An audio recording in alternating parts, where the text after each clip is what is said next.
మాది అసలు love marriage madam. Love marriage. Daddy job అది. ఇప్పుడు అప్పుడు ఎలా మొత్తం ఇచ్చావో ఇప్పుడు కూడా మాకు మొత్తం ఇచ్చేసేయాలి. మరి నువ్వు ఎట్లా బతకాలి, నీ కుటుంబం ఎట్లా బతకాలి? అదే మేడం అక్కడే అంటే ఏమంటాడు? నువ్వు ఎట్లన్నా బతుకు, నిన్ను ఒకళ్ళ ఇంటికి ఇచ్చేసినావు, బావ మంచోడే, నువ్వే చెడ్డదానివి, బావ నిన్ను వదిలేసి పోయిండు, బావ దేని గురించి వదిలేసిండో ఏంది అన్న విషయం వాడికి, లోపల ఇది విషయం వాడికి తెలియదు. పైకైతే బాగానే ఉండేవాడు. మీరు సంతోషంగా ఉన్నది లేదు, మీ భర్త కూడా సంతోషంగా ఉన్నాడని అనుకోలేము మేడం. నేను అలానే జీతం 1 ఇయర్ నుండి ఇవ్వట్లేదు. అయితే ఇప్పుడు వాడు ఏం చేస్తున్నాడు, వాళ్ళ ఫ్రెండ్స్ని వాళ్ళని వీళ్ళని తీసుకొచ్చి ఇంటి దగ్గర పెద్దగా గొడవ చేస్తున్నాడు. ఇప్పుడు ఎట్లా అంటే అక్కడ రెంట్స్ తీసుకుంటున్నాడు. ఓకే. ఇప్పుడు నా శాలరీ మొత్తం కావాలంటున్నాడు. ఇది ఎక్కడి న్యాయం అమ్మా? అసలు వినటానికి చాలా విచిత్రంగా అనిపిస్తోంది. వాడు పున్నామ నరకం నుంచి తప్పిస్తాడు అనే ఒక భ్రమతోటి మగపిల్లల్ని పెంచుతారు చూడండి. అందుకే ఇంత అల్లరి చిల్లరగా కూడా తయారవుతారు. ఇక్కడ మెయిన్ థింగ్ ఏంటంటే ఆమె పని చేయడానికి మొదటి నుంచి కూడా ఆమెను ఉపయోగించుకున్నారు. ఆమె ద్వారానే వాళ్ళు పైకి వచ్చి కూడా ఇంకా స్టిల్ ఆమెని ఆ బానిసత్వంలోనే ఉంచాలి అన్నది వాళ్ళు కోరుకుంటారు. ఏంటక్క ఫోన్ లిఫ్ట్ చేస్తలేవు, చాలా రోజులు చేస్తున్నా. నాకు తెలుసు అక్క నువ్వు ఫోన్ ఎందుకు ఎత్తాను, డబ్బులు అడుగుతానని కదా. అది తెలుసు కదా విషయం. మరి సరే ఇప్పుడు ఏమైంది డబ్బులు ఈ నెల? నేను చెప్పాను కదరా నేను ఇవ్వను అని చెప్పి. నీకు అమ్మొద్దు ఎవరొద్దు, నీకు నీ భార్య నీ పిల్లలు ఉంటే చాలు, నీకు అక్క వద్దు అమ్మొద్దు ఎవరొద్దు, డబ్బులు మాత్రం కావాలి, ఇంకోటి ఏం వద్దు నీకు. మీ అక్క క్యారెక్టర్ మంచిది కాదు అన్నది కావాలి, ఏం తెలుసు మీకు అని అడుగుతున్నా నేను. చిన్నప్పటి నుంచి పెరిగిన నాకు తెలుసా? అది ఏం తెలుసు? అక్క నేను చిన్నగా మాట్లాడుతున్నానని చెప్పి నువ్వు ఎక్కువ చేస్తున్నావు. నువ్వు చిన్నగా ఏం మాట్లాడట్లేదు. చిన్నగా మాట్లాడితే నేనెందుకు మాట్లాడతాను ఇట్లా? చాలు చాలు చాలు చాలు చెప్తా.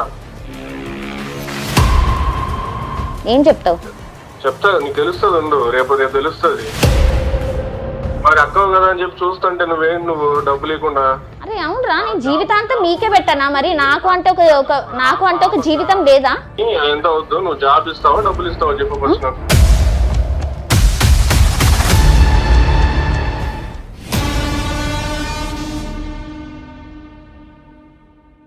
IVF చికిత్సలో 25% భారీ discount. Andro max advanced male infertility centre. 59 సమర్పించు లీగల్ అడ్వైస్ కార్యక్రమానికి స్వాగతం. నాతో పాటు లాయర్ వెంకటేశ్వరి గారు, అలానే ఫ్యామిలీ కౌన్సిలర్ కృష్ణకుమారి గారు ఉన్నారు.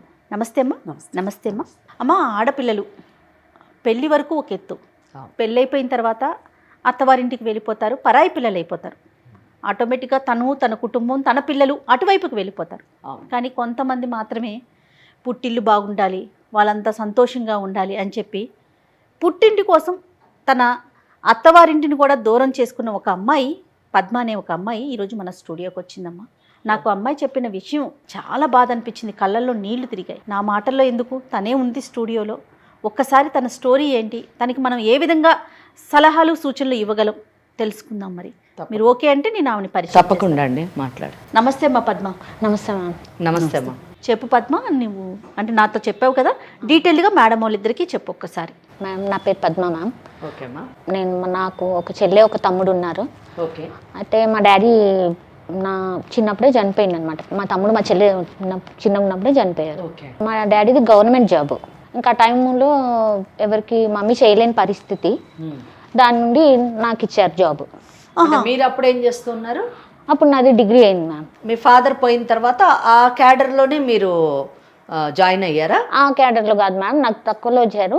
తర్వాత నేను మళ్ళీ ఎగ్జామ్స్ రాసుకుంటూ డిపార్ట్మెంట్ నేను ఎగ్జామ్స్ రాసి తను ఎగ్జామ్స్ రాసుకుంటూ డిపార్ట్మెంట్ లోనే నెక్స్ట్ పొజిషన్ కి వెళ్ళినట్టు. చాలా చాలా గొప్ప విషయం. ఎందుకంటే బీయింగ్ ద ఎల్డర్ డాటర్, ఆమె తమ్ముడు చెల్లెలు ఇక్కడ వాళ్ళ బాధ్యత తీసుకోవాలి, ఇటు జాబ్ రెస్పాన్సిబిలిటీస్ తీసుకోవాలి, మళ్ళీ జాబ్ లో ఉన్న పొజిషన్ ని కూడా ఇంక్రీజ్ చేసుకోవడం చాలా గొప్ప విషయం.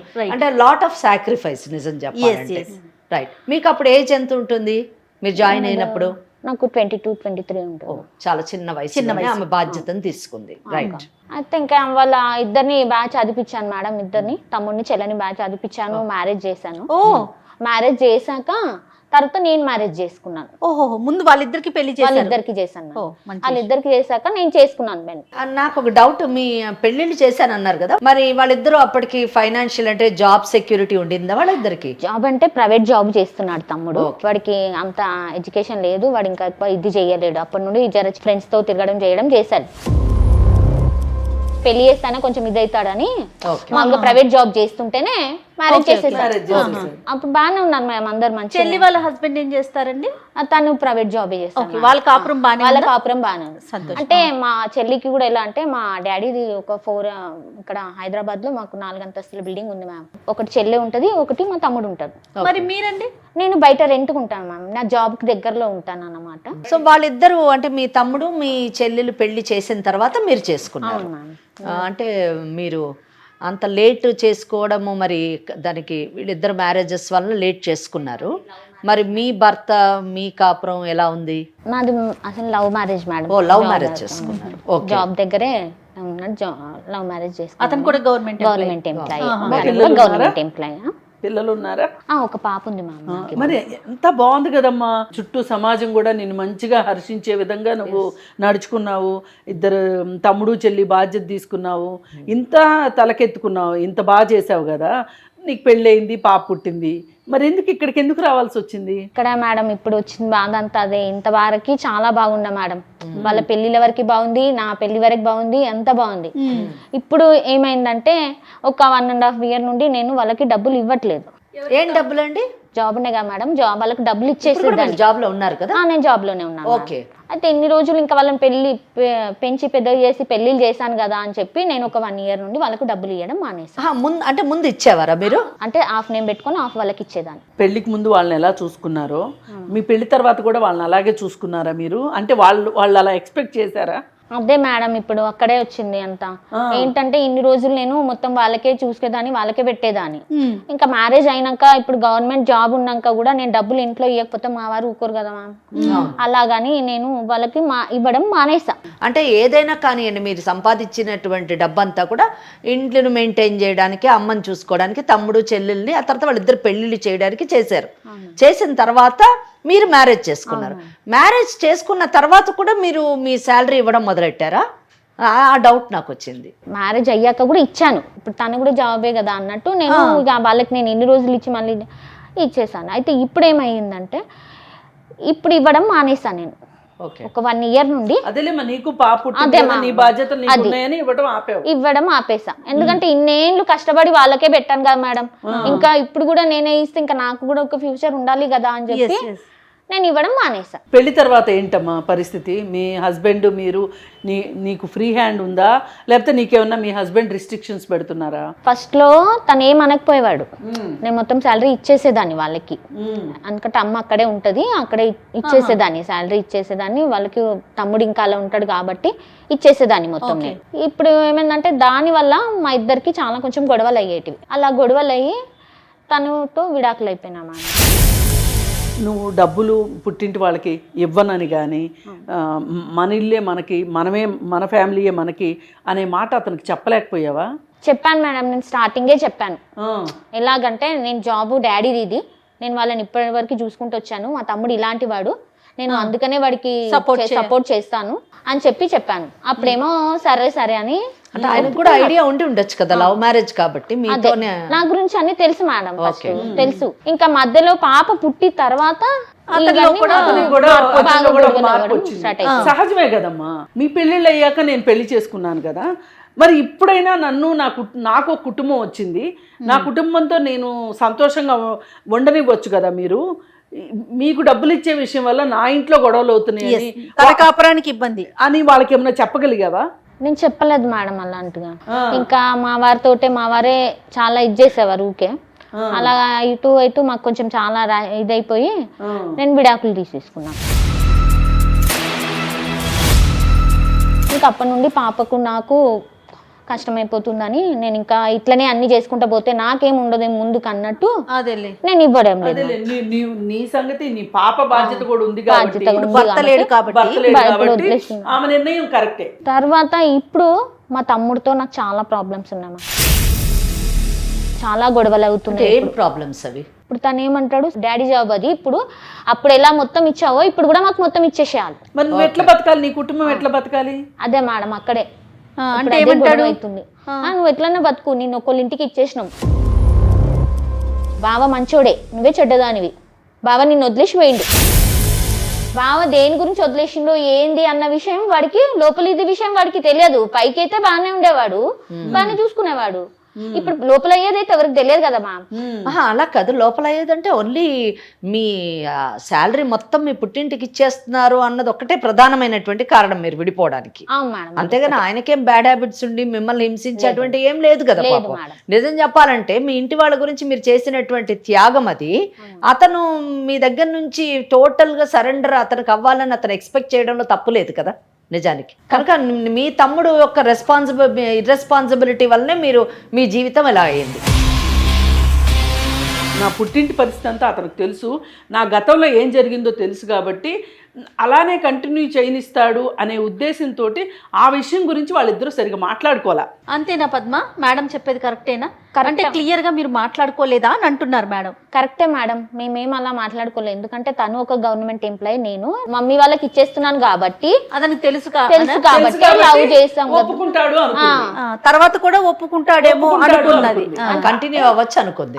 ఎందుకంటే గవర్నమెంట్ జాబ్ కాబట్టి ఆయనకి శాలరీ ఉంటుంది, నా శాలరీ వాళ్ళకి ఇస్తా, ఆయన శాలరీతో మన ఇల్లు గడుస్తుంది అని అనుకుంది. అంతే మ్యామ్, ఎందుకంటే లవ్ చేశారు కాబట్టి, ప్రేమించారు కాబట్టి అర్థం చేసుకుంటారు కదా అని అనుకున్నాను. వాళ్ళ తమ్ముడు ఇలా ఎక్స్పెక్ట్ చేస్తూనే ఉన్నాడు, ఆ విషయం గురించి ఇంట్లో గొడవలు అవుతున్నాయి. అప్పుడైనా ఈవిడ చెప్పాలి, కానీ తనేమనుకుందంటే అలా గడిచిపోతుంది అనుకుంది. తనే ఒప్పుకుంటాడు. ఒకవేళ ఏంటి, నాకు అసలు ఒంటరి ప్రయాణం అలవాటే కదా, సరే అతను ఏదో చెప్పే ఉంటాడు తనకి, ఇలా అయితే కష్టం అని చెప్పే ఉంటాడు మీ భర్త. చెప్తే కూడా తను ఎందుకు పెడచెవిని పెట్టింది అంటే, తనకి బాధ్యతలు మోయటం తప్పితే వెనక ముందు చూసుకోవడము, తనకేం కావాలి అనేది రేపు ఏమవుతుందో అలా గానుగెద్దులాగా చేసుకుంటూ పోయింది. కనీసం మీ అమ్మగారికైనా చెప్పుండాల్సింది కదా పద్మ మీరు. చెప్పాను మేడం, నేను అమ్మతో చెప్పాను. ఆవిడేమన్నారు? అమ్మ అన్నది తమ్ముడికి కొంచెం నచ్చ చెప్తే వాడు మాత్రము లేదు, అది డాడీ జాబు, ఆమె ఇయ్యాల్సిందే ఖచ్చితంగా, అయిపోయింది కదా పెళ్లి అన్నన్ని రోజులు చూసుకున్నది కదా, ఇది చేసింది కదా, ఇప్పుడు ఖచ్చితంగా ఇవ్వాల్సిందే, లేదంటే నా జాబ్ నాకు ఇచ్చేయమని చెప్పు అంటే. ఇప్పుడైతే జాబ్ రాదు కదా మ్యామ్. అయితే అమ్మ నీ గురించి మంచిగా మాట్లాడినందుకు గాను అమ్మతో కూడా గొడవలు పడి అమ్మను కూడా నీ దగ్గరికి పంపించేశాడు. ఇప్పుడు మీరు ముగ్గురు కలిసి ఉంటున్నారు.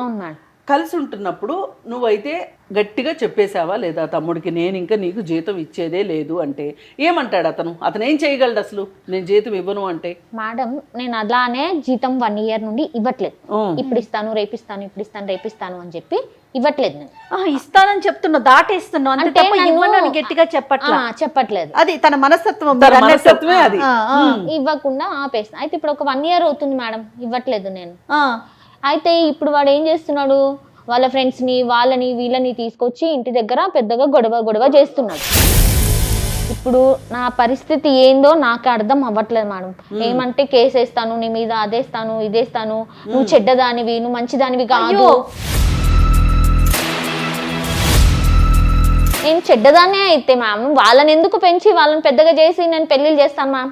ఏం కేసు వేస్తాడట అంటే ఇప్పుడు మాకు జాబ్ తీసుకున్నది, మమ్మల్ని బలవంతంగా మా ఆస్తులు తీసుకున్నది, అన్ని ఇట్లా చేస్తాను, నాకు ఇవ్వకుండా చేసింది, నా మొత్తం చెడ్డుగా చేయడానికి చేస్తున్నాడు మేడం మొత్తం. మనం ఏం చేయొచ్చు అసలు ఈ కేసులో? అంటే ఇంకా దేని గురించి అంటే ఏమన్నా ఆస్తులు గీస్తులు ఏమన్నా ఉన్నాయమ్మా మీకు? మేడం ఆస్తి అంటే ఇంకా ఇల్లు ఉన్నాయి మేడం. ఇల్లు ఎక్కడుంది? ఇక్కడ హైదరాబాద్ లో 4 అంతస్తుల బిల్డింగ్ ఉంది మ్యామ్. అది ఎవరిది? అది డాడీదే. డాడీ అంటే ఆయన సంపాదించి కట్టినటువంటి ఇల్లు అది, లేదా మీ తాత ముత్తాతలదా? లేదు మేడం మా డాడీదే. ఓకే, అది ఎవరి పేరు మీద ఉంది ఇప్పుడు? మీ నాన్నగారి పేరు మీద? డాడీ పేరు మీదనే. ఓకే, ఆ ఇంట్లో అసలు ఎవరు ఉంటున్నారు? ఆ ఇంట్లో ఇప్పుడు మ్యామ్ ఒకటేమో చెల్లెకి ఇచ్చాం కట్నం కిందికి, ఇంకొకటేమో తమ్ముడు ఉంటాడు, ఓకే, ఇంకా 2 రెంట్స్ వస్తాయి, ఆ రెంట్స్ తమ్ముడే తీసుకుంటాడు. అంటే మరి మీరును మీ మదరును మీ పాప ఎక్కడ ఉంటున్నారు ఇప్పుడు? అదే మ్యామ్ మేము ముగ్గురం బయట రెంట్కుంటాం. ఎందుకు ఆ ఇంట్లో ఉండట్లేదు? ఇప్పుడు దాని గురించే మ్యామ్ నేను ఇక్కడ వరకు వచ్చింది గొడవ. ఇక్కడ వరకు మీ దగ్గరికి వచ్చింది నేను దాని గురించి, నాకు న్యాయం కావాలి. ఇప్పుడు ఎట్లా అంటే అక్కడ రెంట్స్ తీసుకుంటున్నాడు, ఓకే, ఇప్పుడు నా శాలరీ మొత్తం కావాలంటున్నాడు. ఇది ఎక్కడి న్యాయం అమ్మా? అసలు వినటానికి చాలా విచిత్రంగా అనిపిస్తోంది. ఇవ్వట్లేదా? లేదు మేడం, అంటే నేను జాబ్ పరంగా నేను అప్పటి నుండి బయటే ఉన్నాను మేడం దగ్గర. కాదమ్మా, తను జాబ్ కోసం ఫస్ట్ ఆఫీస్ పక్కన ఉండుంటుంది. అదే మ్యామ్. ఇప్పుడు రెంట్కి ఇచ్చేసరికి ఆ రెంట్ కూడా లాగేసుకుంటున్నాడు అతను. అతనికి పిల్లలు ఉన్నారండి? ఉన్నా మ్యామ్. తమ్ముడికి పిల్లలు కూడా ఉన్నారు. మ్యామ్. ఎట్లా చూడాలమ్మా ఈ కేసుని? అంటే ఇది నిజం చెప్పాలంటే అన్ని విధాలుగా డిప్రైవల్ అనే చెప్పాలి. నిజానికి ఆమె హక్కులకు ఉల్లంఘన అని చెప్పచ్చు ఈ కేసు మొత్తాన్ని. ఇక్కడ మెయిన్ థింగ్ ఏంటంటే ఆమె పని చేయడానికి మొదటి నుంచి కూడా ఆమెను ఉపయోగించుకున్నారు. ఆమె ద్వారానే వాళ్ళు పైకి వచ్చి కూడా ఇంకా స్టిల్ ఆమెని ఆ బానిసత్వంలోనే ఉంచాలి అన్నది వాళ్ళు కోరుకుంటున్నారు. ఒక అక్కగా కంటే కూడా ఆమె నుంచి ఎక్స్ప్లాయిటేషన్ ఎంత వీలైతే అంత ఎక్స్ప్లాయిట్ చేయాలి అనేటటువంటి ఆలోచనలోనే వాళ్ళు ఉండడం. తప్పకుండా నిజం చెప్పాలంటే ఈమెకి చట్టబద్ధమైనటువంటి అన్ని హక్కులు కూడా ఈమె వైపు ఉన్నాయి. ఈమెకు పూర్తిగా అంటే ఈమె కానీ రేపు చట్టాన్ని కానీ ఆశ్రయిస్తే ఈమెకి పూర్తిగా న్యాయం జరిగేటటువంటి అవకాశం ఉంది. వాళ్ళ తమ్ముడికి సరైనటువంటి బుద్ధి చెప్పేటటువంటి అవకాశం కూడా ఈ కేసులో ఉంది. ఇప్పుడు మా అమ్మ కూడా మేడం ఎలా అంటే తమ్ముడికి సగం ఇవ్వాలి జీతంలో సగం ఇవ్వమంటుంది. నేను నిజానికి వాళ్ళ అమ్మన్న ఈమె వైపు ఉందేమో అనుకున్నాను. వాళ్ళ అమ్మ కూడా అలా మాట్లాడడం చాలా దురదృష్టకరం. ఈమె కాకపోతే వాళ్ళ అమ్మ అలా మాట్లాడడానికి కూడా వాళ్ళ తమ్ముడు ఒత్తిడే కారణం అయి ఉండొచ్చు. అసలు ముందు నువ్వు అక్కడే ఉండు, నా ఇంట్లో కూడా ఉండొద్దు, అందుకే పంపించేశాడు.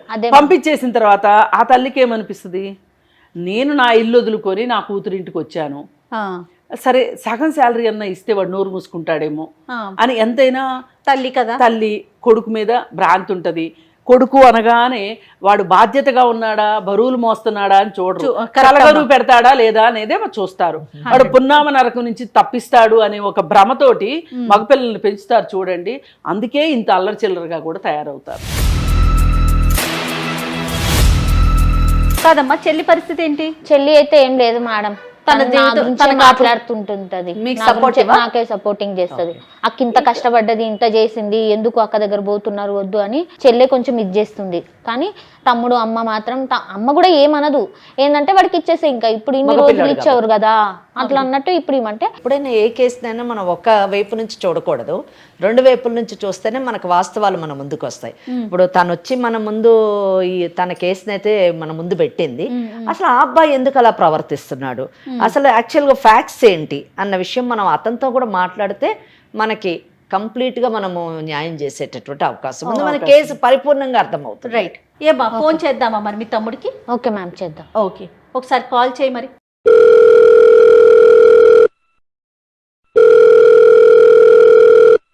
హలో హలో అక్క, చెప్పురా. ఎలా ఉన్నావు అక్క? బాగున్నాను. ఏంటక్క ఫోన్ లిఫ్ట్ చేస్తలేవు, చాలా రోజులు చేస్తున్నా. నాకు తెలుసు అక్క నువ్వు ఫోన్ ఎందుకు ఎత్తవు. ఎందుకు ఎత్తాను? డబ్బులు అడుగుతానని కదా.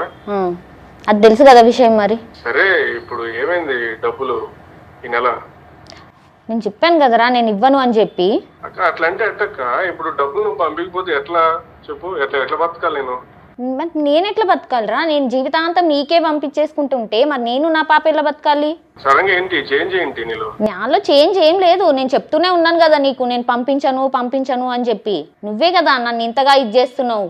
నువ్వు ఊరికే ప్రాబ్లం పెద్ద చేస్తున్నావు. ఇప్పుడు అమ్మ నీ దగ్గరే కదా ఉంది. అవును ఉంది. అమ్మ నీ దగ్గరే పెట్టుకో.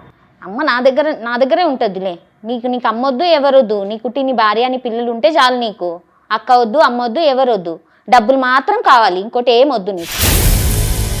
అక్క నేను చిన్నగా మాట్లాడుతున్నానని చెప్పి నువ్వు ఎక్కువ చేస్తున్నావు. నువ్వు చిన్నగా ఏం మాట్లాడట్లేదు. చిన్నగా మాట్లాడితే నేనెందుకు మాట్లాడతాను ఇట్లా? నువ్వు ఎంత పెద్దగా మాట్లాడుతున్నావో, నువ్వు ఏం చేస్తున్నావో నీకు తెలుసు కదా. చాలు చెప్తా. ఏం చెప్తావు? చెప్తా, నీకు తెలుస్తుంది ఉండు, రేపు తెలుస్తుంది. అదేరా ఏం చెప్తావు? ఇదే కదా ఇట్లా బెదిరింపులే ఇస్తున్నావు కదా నాకు, నిన్ను అది ఇది అని చెప్పి ఏం చెప్తావు? చిన్నగా చెప్తావు అంటే వినట్లేదు కదా నువ్వు. అదే నేనేమంటున్నా, నువ్వు ఏం చెప్తావు అంతగానము? ఇట్లనే కదా నన్ను బెదిరిస్తూ నన్ను ఇంతగా ఇది చేస్తున్నావు, టార్చర్ చేస్తున్నావు. మరి అక్కవు కదా అని చెప్పి చూస్తుంటే నువ్వు డబ్బులు ఇవ్వకుండా. అరే అవునరా, నేను జీవితాంతం నీకే పెట్టానా? మరి నాకు అంటే ఒక జీవితం లేదా? నువ్వు మళ్ళీ అక్క నన్ను కూడా చూడని చెప్తున్నా. నేనేమంటున్నా, నువ్వు అట్లా అక్కవని చూడకుండా ఉంటావని తెలిసే నేను ఇక్కడికి సుమన్ టీవీకి వచ్చాను. అవును వెళ్ళాను. మరి నీతో నాకు భరించలేకపోతున్నాను టార్చర్ ఇది. అక్కడికి వెళ్తే నేను భయపడాలనా? నువ్వు ఎక్కడికి వెళ్ళినా భయపడవన్న సంగతి నాకు తెలుసు. ఆ విషయం నాకు తెలుసు. కానీ కొన్ని ఉంటాయి భయపడే లాంటి దగ్గరికి వెళ్తే భయపడతావని తెలుసు. చూడు వింటున్నాను కదా అని చెప్పి నువ్వు చెప్పేదంతా వింటాను అనుకోవద్దు. లీగల్ గా వెళ్ళాను అనుకో నువ్వే ఇరుక్కుంటావు చెప్తున్నా. సరే నేను ఇరుక్కుంటానో నువ్వే ఇరుక్కుంటావో ఒక్కసారి ఈ మేడం వాళ్ళతో మాట్లాడి. కాదు తమ్ముడు కదా చిన్నోడు అనుకుంటాను, నాకు అన్ని తెలుసు. నాకు రే నువ్వు చిన్నోడి కాదు, నువ్వు చాలా పెద్దోడివి, నాకంటే పెద్దోడివి కాబట్టే కదా నువ్వు ఇట్లా చేస్తున్నావు, అది నాకు తెలుసు. మరి నువ్వు బెదిరిస్తున్నావు సుమన్ టీవీకి వెళ్ళి? ఏంట్రా నేను నిన్ను బెదిరిస్తున్నాను అది ఇది అని అంటున్నావు. నేను చిన్నప్పటి నుండి నువ్వు ఇప్పుడు ఏమన్నావు నన్ను, నేను చూసుకుంటాను ఉండు రేపు ఎల్లుండి చూసుకుంటానంటావా? అందుకేనా మిమ్మల్ని చిన్నప్పటి నుండి చూసి మీకు పెళ్లిళ్ళు చేసి నేను మీ పెళ్లిళ్ళు అయ్యాక నేను పెళ్లిళ్ళు చేసుకున్నాను చూడు, అక్కడ నా తప్పైంది అసలు. నా డబ్బులు దగ్గర చూసావు ఏదో నీ డబ్బులు పెట్టినట్టు. అవును నాన్న డబ్బులు అయితే కష్టపడేది ఎవరు? కష్టపడితే డబ్బులు వచ్చేది, నాన్న డబ్బులు అక్కడ పెట్టి తీసుకొచ్చేది కాదు అది. ఎంత వద్దు నువ్వు జాబ్ ఇస్తావా డబ్బులు ఇస్తావా చెప్పు ఫస్ట్, లేకపోతే కోర్టులో చూసుకుందాం. సరే నువ్వు కోర్టులో చూసుకుంటా అన్నావు కదా, నువ్వు ఒక్కసారి ఇక్కడ మేడం వాళ్ళు ఉన్నారు వాళ్ళతో మాట్లాడి నాకేం అవసరం వాళ్ళతో మాట్లాడడానికి. నువ్వు ఎట్లు ఇప్పుడు కోర్టుకి వెళ్దాం ఆడికి వెళ్దాం అని అంటున్నావు, నీకంటే ముందు నేనే వచ్చిన, మరి మాట్లాడు, అక్కడ మాట్లాడే మాటలు ఇక్కడ మాట్లాడు, అప్పుడు నీకు పోయే ధైర్యం వస్తుంది కదా. అంటే భయపడతాను అనుకుంటాను. నువ్వు భయపడే బాబు కాదులే, నువ్వు భయపడతావు అనుకుంటే నేను ఎందుకు ఇక్కడ. ఒక నిమిషం, నా సైడ్ మిస్టేక్ ఏం లేదు. కరెక్టే నీ దగ్గర ఏ మిస్టేక్ లేదు, నా దగ్గరే మిస్టేక్ ఉంది. అందుకనే నేను ఇక్కడ సుమన్ టీవీకి వచ్చాను. ఇక్కడ మేడం వాళ్ళతోటి ఒక్కసారి నువ్వు మాట్లాడు. రైట్, ఒక్కసారి మేడంకి ఇవ్వమ్మా. ఇదిగో చూడు శ్రీనివాస్, మేడం నేను ఇక్కడ సుమన్ టీవీలో ఫ్యామిలీ కౌన్సిలర్ని. మేడం మా దగ్గరకు వచ్చింది మిసెస్ మీ అక్క. మేడం ఇప్పుడు ఇది ఫ్యామిలీ మ్యాటర్ ఉన్నప్పుడు అక్కడికి ఎందుకు వెళ్తుంది మేడం? ఏదైనా మేము మాట్లాడుకుంటాం. ఇప్పుడు ఫ్యామిలీలో మాట్లాడుకుని సెటిల్ అయ్యేది ఉంటే మా దాకా ఎందుకు వస్తుంది చెప్పు? నువ్వు కూడా మరి కోర్టుకు వెళ్తానంటున్నావు, మరి సొంత అక్క మీద కోర్టుకు వెళ్ళొచ్చా? మరి ఆమె వినట్లే కదా మేడం చెప్పేది, చీట్ చేస్తుంది నన్ను. తన వైపు నుంచి నీకు జరిగిన నష్టము అన్యాయం అన్యాయం ఏంటో చెప్పమ్మా ఒకసారి. మేడం ఇప్పుడు మా నాన్న జాబు మా అక్కకి ఇచ్చారు. ఓకే, ఇప్పుడు ఆమె హ్యాపీగా సెట్ అయిపోయింది.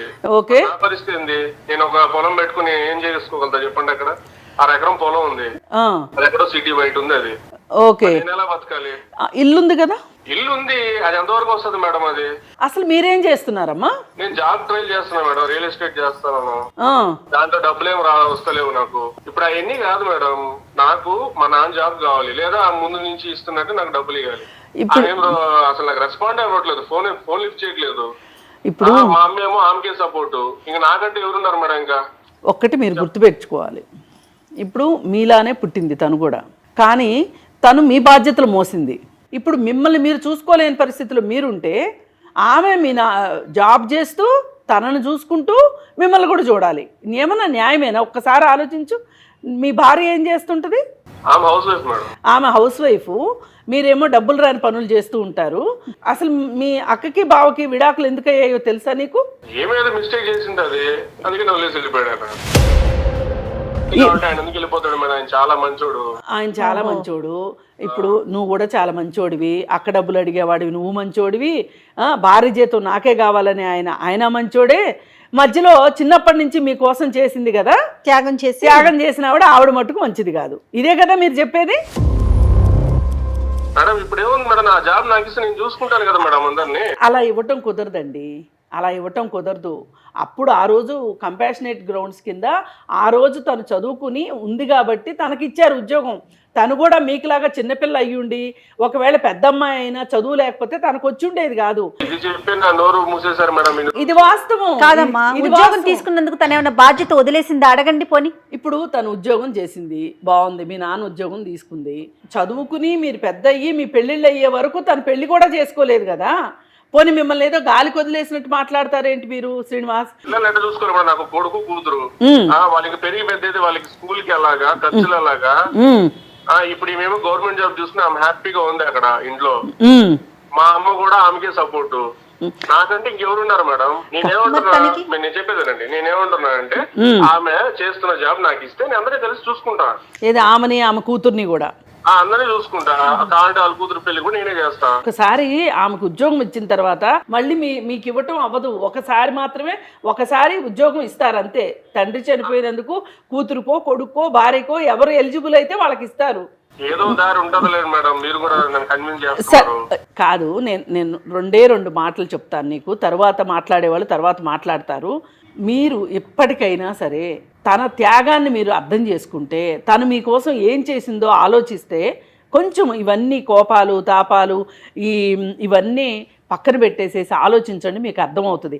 కానీ నాకు అర్థమైనంతలో మీరు అలా ఆలోచించలేరు అనేది నాకు అర్థమవుతుంది. ఎందుకంటే మీరు అంత ఆలోచించే వాళ్ళైతే ఇక్కడ దాకా మా దాకా రాదు ఈ విషయం. పైగా నీవు పని చేయకుండా, ఒక క్రమశిక్షణ లేకుండా అల్లరి చిల్లరగా ఉంటే నీ మనసు కూడా అలాగే ఉంటుంది. తన జీవితం ఏంటి అని ఆలోచించకుండా మీకోసం బతికింది. చేసిన త్యాగాన్ని అర్థం చేసుకోవటం రాదు, అర్థమైతేనే మీరు విలువ ఇవ్వగలుగుతారు. సరే, మీకు మాలాంటి వాళ్ళ మాటలు మీకు నచ్చకపోయినా, అర్థం కాకపోయినా చట్టం తన పని తను చూసుకుంటుంది. చట్టం గురించి మాట్లాడడానికి మన లాయర్ మేడం ఉన్నారు, ఆవిడతో కూడా మీరు మాట్లాడండి. అప్పుడు మనం మళ్ళీ ఫైనల్గా మాట్లాడుకుందాం. శ్రీనివాస్, లాయర్ వెంకటేశ్వర్ మాట్లాడుతున్నా. ఇప్పుడు మీరు ఇందాక మాట్లాడేటప్పుడు మీ సిస్టర్తోని కోర్టులో చూసుకుందాం అన్నారు కదా, ఏం కేసులు వేయాలనుకుంటున్నారండి మీ సిస్టర్ మీద? మీరు దాని విషయంలో కేసు వేస్తారా? అంతే కదా, ట్రై చేయండి. అది మీరు ఒకటి అదే అందుకనే మీరు చక్కగా మీ అక్క జాబ్ మీకు కావాలని కోర్టులో కేసు వేసి దాన్ని ట్రై చేయండి. అది ఫస్ట్ థింగ్, బాగానే ఉంది. అయితే మీ మీద ఏమి కేసులు వేయొచ్చు అన్నది నేను చెప్తాను. అదే ఏముంటుందో చెప్తాను, మీరు వినండి. ఇప్పుడు ఫస్ట్ థింగ్ ఏంటంటే, మీరు మీ సిస్టర్కి ఇందాక మేడం గారు చెప్పినట్టుగా మీ నాన్నగారు జాబ్ రావడం కంపాషనేట్ గ్రౌండ్స్ మీద ఆవిడకి ఆ జాబ్ వచ్చింది. ఆమె వచ్చిన జాబ్ని ఆమె ఏమాత్రం కూడా దుర్వినియోగం చేసుకోలేదు. మిమ్మల్ని, ఆ చిన్న వయసులో ఉన్న మిమ్మల్ని పెంచింది, ఇంటి బాధ్యతనంతా తను తీసుకుంది. మీ ఇద్దరి పెళ్ళిళ్ళు కూడా చేసి ఆ తర్వాత తను చేసుకొని, ఆఖరికి పెళ్ళి అయిన తర్వాత కూడా తనకు ఒక కూతురు పుట్టేంత మటుకు కూడా మీకు ఆ శాలరీ ఇస్తూనే పోయింది. ఇప్పుడు అసలు విషయం మీరు తెలుసుకోవాలి. ఆమె భర్త ఎందుకు వదిలి వెళ్ళిపోయాడో నీకు తెలుసా అని మేడం అడిగితే, ఆమె ఏదో పని చేసి ఉంటుంది, అందుకే వదిలి వెళ్ళిపోయాడు, మా బావ చాలా మంచి వాడు అని చెప్పి మీరు అన్నారు. ఎంత దురదృష్టకరం అండి. మీరు ఈ రోజు మటుకు ఆ బావ ఎందుకు వెళ్ళిపోయాడు అని తెలుసుకోవడానికి కూడా ప్రయత్నించలేదు. ఊహించుకుంటున్నారు ఇలా జరిగి ఉండొచ్చు అని చెప్పేసి. మీకు జీతం ఇచ్చి, అంటే తన కుటుంబాన్ని విస్మరించి, తన బాధ్యతలు విస్మరించి పుట్టింటి మీద కాన్సన్ట్రేట్ చేస్తున్న భార్య నాకు అవసరం లేదు, నా కూతుర్ని కూడా చూసుకోవాలి కదా అనేటటువంటి ఒక బాధతోని ఆ భర్త అనేటటువంటి వాడు విడాకులు ఇచ్చి వెళ్ళిపోయాడండి. మీ గురించి తన వైవాహిక జీవితం కూడా ఆమె త్యాగం చేసింది. ఇది ఫస్ట్ పాయింట్. మీరు తెలుసుకోవాల్సిన విషయం ఏంటంటే, మీరు కోర్టులో కేసు కానీ వేస్తే నా జాబ్ నాకు కావాలని చెప్పి మీరు సక్సెస్ అయ్యేటటువంటి అవకాశం 1% కూడా లేదు. ఇంకా నెక్స్ట్ థింగ్, మీరు మీ అక్క క్యారెక్టర్ గురించి మాట్లాడుతున్నారు. Don't talk about her character. మీరు ఆమె క్యారెక్టర్ అసాసినేషన్ కానీ చేస్తే బాగుండదు. వింటున్నారా శ్రీనివాస్? మేడం మీకు తెలుసా నాకు తెలుసా మేడం మా అక్క గురించి? అది ఏం తెలుసు నీకు? ఇప్పుడు మా బావ కరెక్ట్ అని నాకు తెలుసు. అదే ఏం మీ బావ కరెక్ట్ అన్నది నాకు అక్కర్లేదు.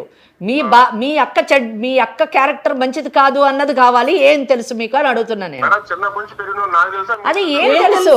That is what I'm asking. What do you know about her character please? మా అక్క కరెక్ట్ గా ఉంటే మా బావ ఉండేవాడు. ఓహో, అదే మీకు తెలుసు. దాని మీదే మీరు రెండో కేసు వేయండి. నేను రెండో కేసు మీ అక్కకి చెప్తున్నాను. మీ అక్క క్యారెక్టర్ అసాసినేషన్ చేసినందుకు మీ మీద క్రిమినల్ డిఫమేషన్ కేసు వేయిస్తాం. ఇది రెండో కేసు. ఇంకా మూడో కేసు విషయానికి వచ్చినప్పుడు, మీరు మా ముందే ఫోన్ చేసి మీ అక్కను బెదిరిస్తున్నారు. మీరు ఏమని? జీతం పంపించు, లేకపోతే రేపు నిన్ను చూసుకుంటా నేను అని చెప్పి బెదిరిస్తున్నారు. కనుక దానికి ఆమె ఇంజంక్షన్ సూట్ వేయమని చెప్పేసి మేము అడ్వైజ్ చేస్తున్నాం. ఇంజంక్షన్ సూట్ ఏంటంటే, not to interfere in my peaceful position. ఇది మేము వేయించేటటువంటి మూడో కేసు. ఇంకా నాలుగో కేసు విషయానికి వచ్చినప్పుడు, మీరు మాట్లాడినప్పుడు చెప్తున్నారు నేను ఎలాగ బతకాలండి అంటే, ఆమె ఎలాగ బతుకుతుంది? ఉద్యోగం చేసుకొని బతుకుతుంది. మీరు కూడా అలాగే ఏదో ఒక ఉద్యోగం చేసుకొని బతకండి. ఇంకోటి, మీరు బ్రతకడానికి ఆల్రెడీ ఆధారం ఉన్నది. 4 అంతస్తుల బిల్డింగ్లోని 2 అంతస్తులు రెంట్ మీరు తీసుకుంటున్నారు. ఆమెకి డిప్రైవ్ చేశారు. ఆమె రైట్స్ అన్ని డిప్రైవ్ చేసి మీరు అన్ని రైట్స్ ఆమె దోచుకున్నారు. కనుక ఆ ప్రాపర్టీలతో కూడా పార్టిషన్ సూట్ వేయిస్తాం మేము. ఇది మేము వేయించేటటువంటి 4వ కేసు. కనుక బీ కేర్ఫుల్.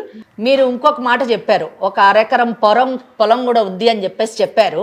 ఈ ఇల్లు, ఈ అరెకరం పొలం కూడా నిజానికి మీ ఫాదర్ యొక్క సెల్ఫ్ ఎక్వైర్డ్ ప్రాపర్టీ, అంటే స్వార్జితంతో సంపాదించినటువంటిది. సెల్ఫ్ ఎక్వైర్డ్ ప్రాపర్టీలోని అతను కానీ ఏ డాక్యుమెంటు కానీ చేసి వెళ్ళకపోతే పిల్లలందరికీ భార్యతో సహా, అంటే మీ అమ్మగారితో సహా సమానమైనటువంటి హక్కు ఉంటుంది. కాబట్టి ఆ అరెకరం పొలంలోని ఈ 4 అంతస్తుల బిల్డింగ్లోని కూడా మీ సిస్టర్కి హక్కు ఉంటుంది. కనుక పార్టిషన్ సూట్ వేయిస్తాం. ఇంకొకటి, మీరు తరచూ వీళ్ళని తీసుకొస్తా వాళ్ళని తీసుకొస్తా అని మనుషుల్ని తీసుకొచ్చి వాళ్ళ ఇంటి ముందు కానీ న్యూసెన్స్ చేస్తే దానికి కూడా ఒక క్రిమినల్ కేసు వేస్తాము. సివిల్ డిఫమేషన్ కూడా వేసి ₹1 కోటి డ్యామేజెస్ ఆమె కట్టాలి అని చెప్పేసి 6వ కేసు కూడా వేపిస్తాం. ఈ క్రిమినల్ డిఫమేషన్లోని అలాగే న్యూసెన్స్ కేసులోని జైలుకు పోతారు. అలాగే సివిల్ డిఫమేషన్లో ఆమె ₹1 కోటి మీరు కట్టవలసి ఉంటుంది. అంతేకాదు వేరే అన్ని కేసుల్లోనే ఆమెకు రావాల్సినటువంటి హక్కులన్నీ కూడా, అంటే ఇప్పుడు మటుకు అన్ని హక్కులు ఉల్లంఘన జరిగింది, ఆ హక్కులన్నీ కూడా ఆమెకు ఇప్పిస్తాము. ఇప్పుడు మీరు ఏ కేసులు వేయించుకుంటారో ఆ కేసులు వేయించండి, మేము వేయించాల్సినటువంటి కేసులు మేము వేయిస్తాము. అప్పుడు చూడండి మీ సంగతి ఎలా ఉంటుందో. నేను ఒక అడ్వకేట్గా నాకు తెలిసినటువంటి చట్టాన్ని చెప్పాను మీకు. ఈ చట్టం కానీ మీకు నేను చెప్పినటువంటిది అర్థం కానీ అయ్యి ఉంటే మర్యాదగా మీరు కాంప్రమైజ్ అయ్యి సామరస్యంగా మీరు ఆమెకు ఒక ప్రేమ ఆప్యాయత పంచడానికి ట్రై చేయండి, కానీ ఆమె జీతంలోని భాగం తీసుకోవడానికి ప్రయత్నం చేయొద్దు. వీలైతే అప్పుడో ఇప్పుడో అక్కగారికి ఇంత పసుపు కుంకుమలు పెట్టి మీ సంస్కారాన్ని ప్రదర్శించుకోండి. అంతేగాని ఇట్లా బెదిరించి ఇవన్నీ చేస్తే ఇదేం పూర్వకాలం కాదు. ఇది సుమన్ టీవీలోని లీగల్ అడ్వైజ్ లాంటి ఈ కార్యక్రమానికి వచ్చినటువంటి ఏ విక్టిమ్స్కైనా కూడా చట్టపరమైనటువంటి అవగాహన కలిగిస్తాము, అలాగే కౌన్సిలింగ్ చేస్తాము, అలాగే మరి వారికి కావాల్సినటువంటి అవసరమైతే రిలీఫ్ కూడా ఇప్పిస్తామన్న సంగతి మర్చిపోవద్దు. మీ అక్కకి ఎవ్వరూ లేరనుకోవద్దు, మేమున్నాం. ఆ విషయాన్ని మీరు విస్మరించొద్దు. ఎంత బాగా చెప్పారమ్మా చట్టం గురించి మరిన్ని విషయాలు. శ్రీనివాస్, మరి మీకు ఎంతవరకు అర్థమైందో నాకు తెలియదు. ఇప్పుడు మీరు చెప్పబోయే సమాధానాన్ని బట్టి అర్థమవుతుంది నాకు. మేడం, ఆమెకి నేను పెళ్ళైన కొత్తలోనే చెప్పారు భాగం కావాలన్నా స్థలంలో కావాలంటే ఏం వద్దని చెప్పింది. ఇప్పుడు ఎలా అడుగుతుంది మేడం ఆమె? మీరు ఎలా తీస్తారు? అలా కాదు, మరి అప్పుడు ఆమె జీతం ఇస్తానని చెప్పిందా? లేదు మేడం, అంటే ఆమె చూసుకుంది అప్పటి నుంచి. కాదు శ్రీనివాస్, ఒక మాట. ఇప్పుడు ఆవిడ నేను నాన్న ఉద్యోగం తీసుకున్నాను కాబట్టి ఆస్తి నాకు వద్దు అని ఆవిడ అనగలిగిన మనిషి, అంతటి త్యాగం చేసే మనిషి. మీరు కానీ ఒక్క క్షణం అక్క నాకు ఉద్యోగం లేదు, నాన్న ఉద్యోగం నీకు వచ్చింది, ఇప్పటిదాకా మమ్మల్ని చూసినందుకు చాలా సంతోషం, ఈ ఆస్తులు నేను తీసుకుంటాను, ఇంకా నీ జీవితం నువ్వు బతుకు అని ఉంటే గనక, ఇప్పుడు 2 ఫ్లోర్లు అద్దె వస్తుంది, 1 ఫ్లోర్లో నువ్వు ఉంటున్నావు అంటే 3 ఫ్లోర్లు నువ్వు అనుభవిస్తూ, అరెకరం పొలం కూడా అనుభవిస్తూ ఇంకా తన జీతం తీసుకోవాలనుకోవటం ఎంతవరకు సమంజసము? నాకు తెలిసి నీకు కష్టపడే మనస్తత్వం లేదు. ఇప్పుడు నీకంటే చట్టం తెలియకపోవచ్చు, తెలిసిన మేడం చెప్పినప్పుడు నువ్వు అర్థం చేసుకోవాలి కదా. లాయర్ మేడము నేను చెప్తున్నాము అంటే నీకు ఎందుకు అర్థం కావట్లేదో నాకు తెలియట్లేదు. మరి ఒక్క క్షణం ఆలోచించమ్మా, ఎందుకు చెప్తాము? ఇప్పుడు నీ మీద మాకేం కక్ష ఉండదు, మీ అక్క మాకు చుట్టం, నువ్వు చుట్టం కాదు అనేది కూడా లేదు కదా. న్యాయం ధర్మం ఆలోచించు ఒక్కసారి.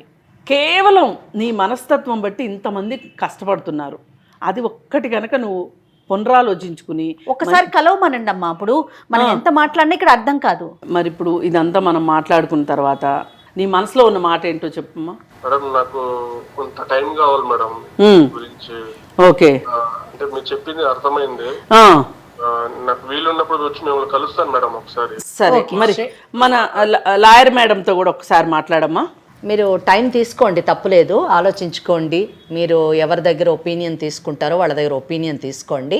ఒకవేళ మీరు పాజిటివ్గా కానీ రాకపోతే, అంటే చట్టం మీకు కరెక్ట్గా అర్థం కాకపోతే, మేము మీ అక్క తరఫున ఇందాక నేను చెప్పినటువంటి ప్రతి కేసు ఇందాక మాటల్లో చెప్పాము, యాక్షన్లోని మేము కోర్టులో చూపిస్తాము. మనం కోర్టులోనే కలుసుకోవాల్సి ఉంటుంది.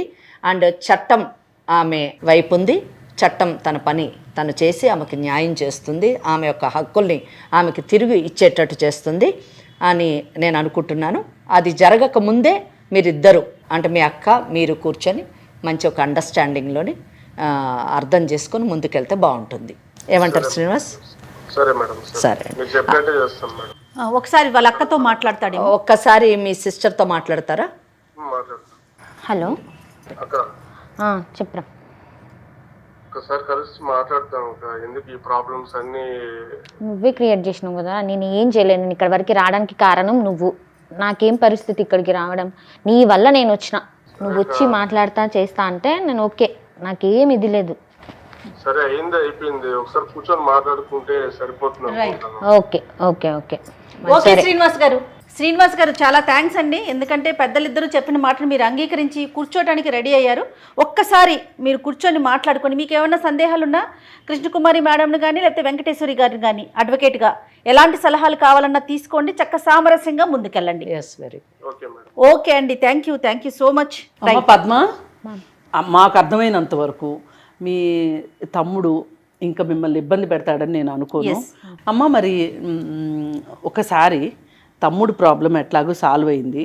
మీరు కొన్నాళ్ళు మీ భర్త నుంచి మీరు విడిగా ఉన్నారు. మీరు సంతోషంగా ఉన్నది లేదు, మీ భర్త కూడా సంతోషంగా ఉన్నాడని అనుకోలేము. ఇప్పుడు వచ్చిందల్లా ఈ ఆర్థికపరమైన విషయాల దగ్గరనే మీరు పుట్టింటినే సపోర్ట్ చేస్తాననే మొండితనం వల్లనే ఇదంతా జరిగింది కదా. మరి మీ భర్తతోటి కూడా ఒకసారి మాట్లాడదామా? అది కూడా పరిష్కరించుకుంటే బాగుంటుంది కదా. నీ ఉద్దేశం ఏంటమ్మా? వీళ్ళ కోసమే కదా మేడం నా భర్తను వదిలేసుకున్నది. నా భర్తతో ఉండడమే నాకు కావాలా? ఇప్పుడు వీళ్ళు అలా చేసి తను వెళ్ళిపోయి నేను ఒంటరిదాన్ని అయిపోతున్నా. నా భర్తతో మీరు ఒక్కసారి మాట్లాడి మమ్మల్ని కలిపితే చాలా బాగుంటుంది మేడం. ఓకే అమ్మా, తప్పకుండా చేస్తాం. తమ్ముడు గురించి అని వస్తే భర్తను కూడా ఆమె భర్తను కావాలనుకుంటుంది. రెండు కుటుంబాలు రెండు కాపురాలు సర్దు మనకి అంతే కదా కావాల్సింది, అదే కదా. రైట్ అమ్మా. ఒకసారి అతనితో కూడా మాట్లాడి, అతను నాకు తెలిసి ఈ మాట చెప్తే అతను కూడా కరిగిపోతాడు. అతనికి కూతురు చూసుకోవాలని ఉంటుంది, భార్యను చూసుకోవాలని ఉంటుంది. అందుకని రెండు కుటుంబాలు బాగుంటాయి. మన దాకా సుమన్ టీవీ దాకా వచ్చినందుకు లీగల్ అడ్వైస్ కార్యక్రమానికి వచ్చినందుకు అందరూ సంతోషంగా ఉంటే అదే కదా, అదే కావాల్సింది. తమ్ముళ్ళలో పరివర్తన, ఆమె కుటుంబం చక్కబడటం, ఇంతకంటే కావాల్సింది ఏమి లేదు. అంతేనమ్మా. రైట్. ఓకే అమ్మా, మరి సరేనా? ఒకసారి మాట్లాడే ప్రయత్నం చేద్దాం. నువ్వైతే ధైర్యంగా ఉండు. ఓకేనా? రైట్. థ్యాంక్ యూ అమ్మా, నమస్తే. Thank you. IVF చికిత్సలో 25% భారీ discount. Andro max advanced male infertility centre.